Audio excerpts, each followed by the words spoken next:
This video is sponsored by Indian Railways.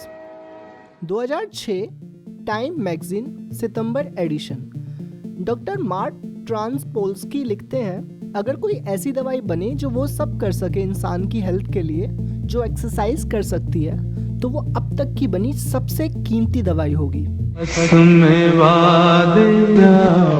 नमस्ते भाई लोग, मेरा नाम है, चैनल का नाम है are you in the story, और आप लोग सोच रहे होंगे कि ये गंजेड़िया फिटनेस इन्फ्लुएंसर बन गया। नहीं, मैं किस्सेबाज हूँ और बस किस्सा सुनाऊंगा एक्सरसाइज का।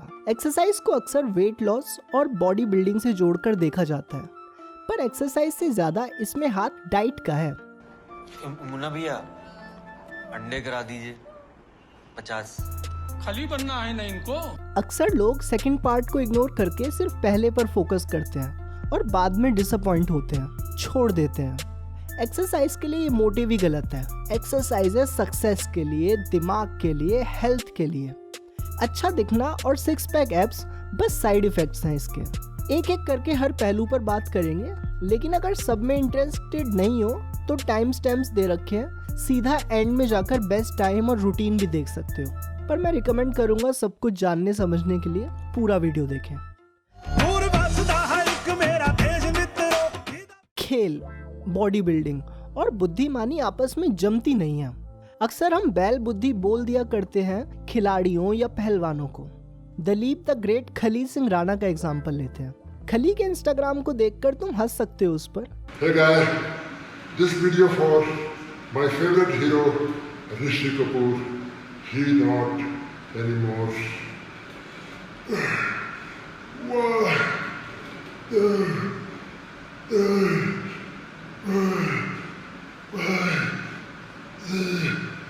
लेकिन फिर वो तुम्हारी जिंदगी पर भी हंस सकता है। खली ने शुरुआत बॉडी बिल्डिंग से की, फिर पंजाब पुलिस में नौकरी पर लगा, इसके बाद जापान गया और वहाँ प्रो रेसलिंग में नाम बनाया। माइंड करना उसे जापानी नहीं आती। फिर WWE ने साइन किया, वहाँ रेसलिंग करी, हॉलीवुड मूवीज करी, बॉलीवुड मूवीज करी। अब पंजाब पुलिस में ASI की पोस्ट से अवॉर्डेड है। हिमाचल में अपनी प्रो रेसलिंग अकेडमी चलाता है और इंस्टाग्राम पर अभी भी रेलेवेंट है। फिर भी अगर तुम उसे स्मार्ट कंसीडर ना करो तो फिर देखो, आँख के अंधे की तो मजबूरी होती है, अकल के अंधे के लिए कुछ नहीं किया जा सकता। और सिर्फ रेसलर ही क्यों, बाकी स्पोर्ट्समैन हमारे टाइम के सबसे स्मार्ट और सक्सेसफुल लोगों में से हैं। युजवेंद्र चहल गजब के क्रिकेटर के साथ साथ इंटरनेशनल लेवल चेस प्लेयर भी रहा है, और एक क्रिकेट कैप्टन से प्राइम मिनिस्टर बना इमरान खान। दुनिया के सारे सक्सेसफुल लोगों के बीच पता है क्या कॉमन है? कि वो सब सक्सेसफुल हैं, और ये भी कि वो एक्सरसाइज करते हैं। पर क्यों? आखिर क्या लेना देना है एक्सरसाइज का सक्सेस से? पता नहीं, इन्हें कुछ पता नहीं। एक्सरसाइज का लेना देना सक्सेस से है क्योंकि एक्सरसाइज का लेना देना है दिमाग से।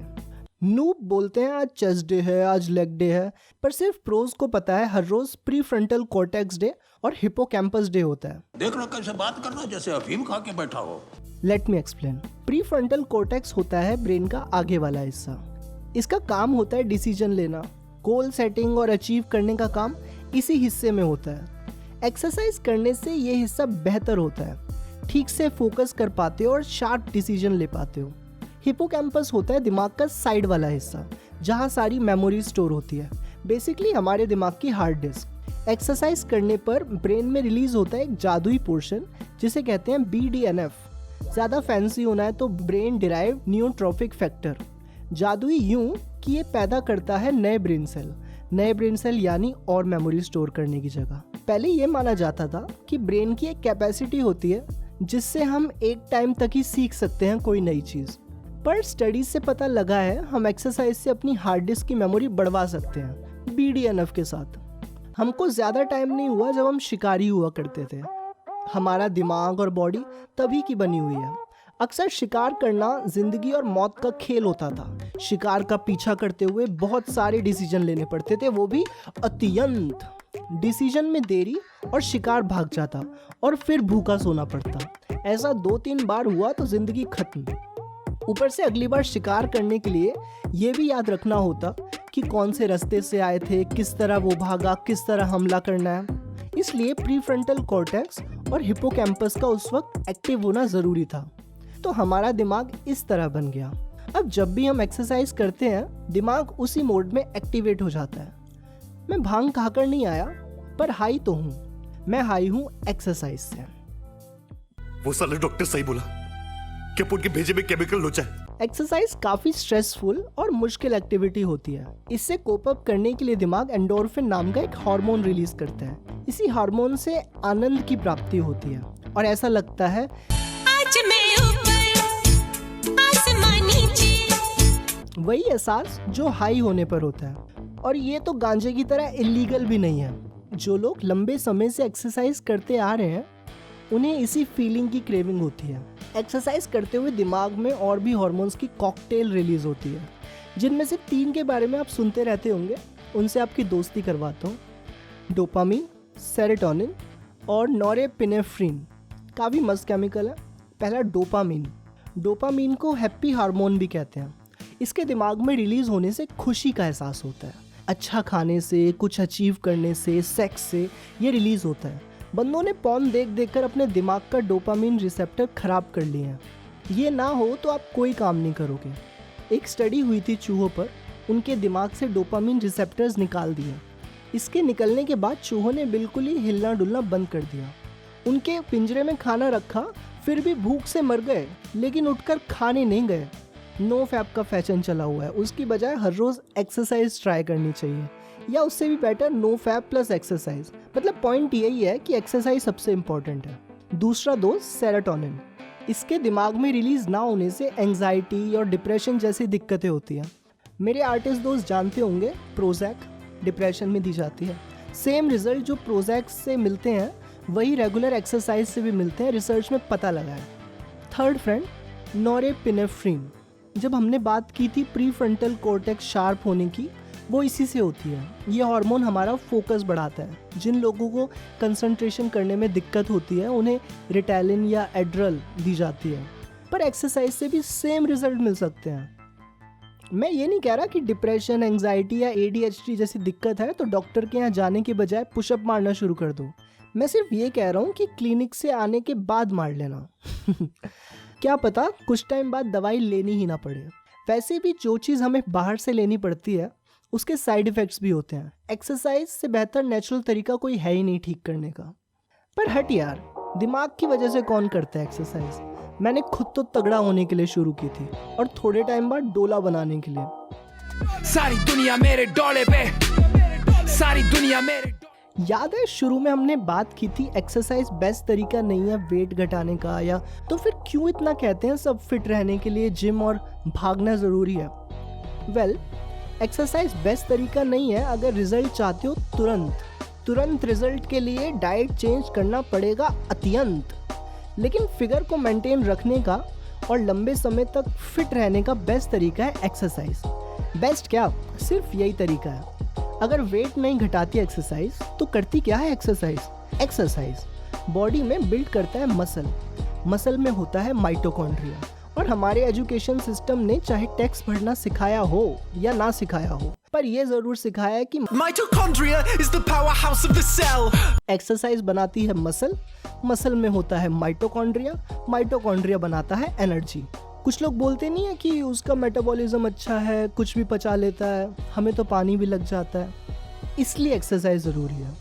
अब अगर आपने कम भी कर लिया अपना वज़न, कम खाकर, हेल्दी खाकर, लेकिन फिर पुरानी ईटिंग हैबिट में आते ही वेट भी पहले की तरह हो जाएगा, क्योंकि अंदर का सिस्टम तो नहीं बदला ना। हम वैसे तो बहुत दूर की सोच कर चलते हैं, पैसे सेव करेंगे, प्लानिंग करेंगे, पर अपने शरीर को लेकर हमें लगता है हमेशा वैसा ही रहेगा। जैसे पैसा बचा कर रखते हैं कभी मेडिकल इमरजेंसी के लिए, उसी तरह एक्सरसाइज भी इम्पोर्टेंट है। आगे कभी कोई इंजरी हो जाए, बीमारी हो जाए, तो बॉडी उस वक्त जवाब ना दे दे। एक्सरसाइज से बोन डेंसिटी बढ़ती है, जिससे हड्डी टूटने या चटकने का खतरा जो अक्सर बड़ी उम्र में होता है गिरने से, वो कम हो जाता है। हमें हमेशा तैयार होना चाहिए। और वो लोग जो कहते हैं उनके पास टाइम नहीं है एक्सरसाइज का, ऐसा कौन सा काम कर रहे हो? किसने खरीद लिया है तुम्हारे को कि अपने लिए वक्त नहीं है? हम काम अपने लिए ही करते हैं ना, फिर ऐसा क्यों हो जाता है कि वो चीज़ें हमारी गुलाम ना होकर हम उनके गुलाम हो जाते हैं? हमको इंस्टाग्राम पर समय बर्बाद करने में तो कोई दिक्कत नहीं होती, फिर एक्सरसाइज जिसके इतने सारे फ़ायदे हैं वो करना इतना मुश्किल क्यों है? लौंडे लेग्स नहीं लगा रहे इनकी जांग में नहीं दम। जब हम शिकारी हुआ करते थे तो सारे काम फिजिकल होते थे। अब कुछ ऐसे थे जो काम के वक्त काम करते थे और बाकी टाइम आराम। कुछ ऐसे थे जो हर टाइम ही उछल कूद करते थे। हर टाइम उछल कूद करने वाले जब शिकार करने जाते तो इतनी एनर्जी वेस्ट कर चुके होते कि अक्सर शिकार में नाकाम होते। दूसरी तरफ आराम करने वालों के पास उस वक्त पूरी एनर्जी होती, उन्हें शिकार मिल जाया करता। धीरे धीरे बचते कौन गए? आराम करने वाले। उन्हीं की जीन्स हम में है। हमारी बॉडी हमें रिवॉर्ड करती है फिजिकल एक्टिविटी से बचने पर, इसलिए एक्सरसाइज करना या रूटीन पर बने रहना इतना मुश्किल होता है। यानी लिटरली इसमें हमारे माँ बाप की गलती है, क्योंकि उनके माँ बाप की गलती थी, क्योंकि उनके माँ बाप की गलती थी, क्योंकि। लेकिन दिक्कत ये है कि अब काम तो हमारा शिकार करना रहा नहीं। काम होते हैं ज़्यादातर टेबल कुर्सी पर बैठकर, यानी फिजिकल एक्टिविटीज़ बिल्कुल ही छूट गई है। और सच कहें तो ये काम भी इतना होता है कि फुर्सत भी बहुत कम मिलती है। तो दादे ये सब बकचोदी छोड़कर बस इतना बता दे कि कम से कम टाइम में कम से कम कितनी एक्सरसाइज करके ये सारे फायदे हमें मिल सकते हैं। तो जो एकदम शुरू कर रहे हैं, मिनिमम एक्सरसाइज रिक्वायरमेंट है हफ्ते में 2.5 घंटा नॉर्मल एक्सरसाइज, जैसे तेज तेज चलना या साइकिलिंग। यानी हफ्ते में 5 दिन आधा घंटा, या फिर 1.5 घंटे तगड़ी एक्सरसाइज जैसे रनिंग या बर्पीज। यानी हफ्ते में 5 दिन 15 मिनट। हम बैलेंस कर लेते हैं दोनों टाइप के वर्कआउट को मिलाकर, सिर्फ 20 मिनट ले लेते हैं। लेकिन हर रोज़, यानी वीकडेज मंडे से फ्राइडे जब काम में बिजी होते हैं तब नॉर्मल एक्सरसाइज कर सकते हो, जिसमें बाद में आराम नहीं करना पड़ता, पहले से तैयारी नहीं करनी पड़ती। थोड़ी सी तेज़ वॉक, स्किपिंग भी अच्छा है, सीढ़ी चढ़ना उतरना। रूल ये है कि बस थोड़ी सी हार्ड होनी चाहिए नॉर्मल से।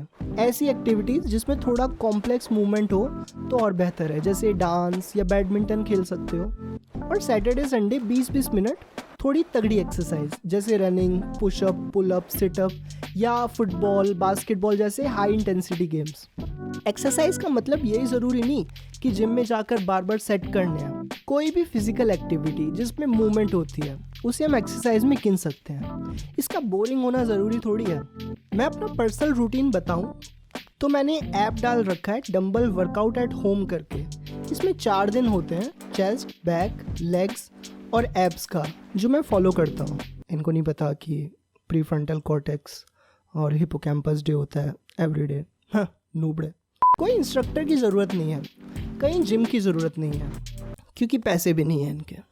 मंडे से थर्सडे ये वाले वर्कआउट, फ्राइडे जाता हूँ रनिंग के लिए, और सैटरडे संडे खेलता हूँ बैडमिंटन। यानी वीकडेज में हाई इंटेंसिटी वर्कआउट और वीकेंड्स में लो इंटेंसिटी। डंबल वैसे तो बढ़िया है घर पर वर्कआउट के लिए, वो नहीं है तो वर्कआउट एट होम ऐप भी है जो बॉडी वेट एक्सरसाइज बताती है। अपनी खुद की एक्सरसाइज हैबिट मैंने इसी से डाली थी। इसमें 30 डेज चैलेंज है, वो किया, फिर इसके वर्कआउट्स किए, बिगनर से इंटरमीडिएट, इंटरमीडिएट से प्रो। लेकिन हम अपना रूटीन खुद भी बना सकते हैं। इस साल ने हमें हमारी औकात दिखा दी, कितने लाचार हैं हम सर्कमस्टेंसेस के।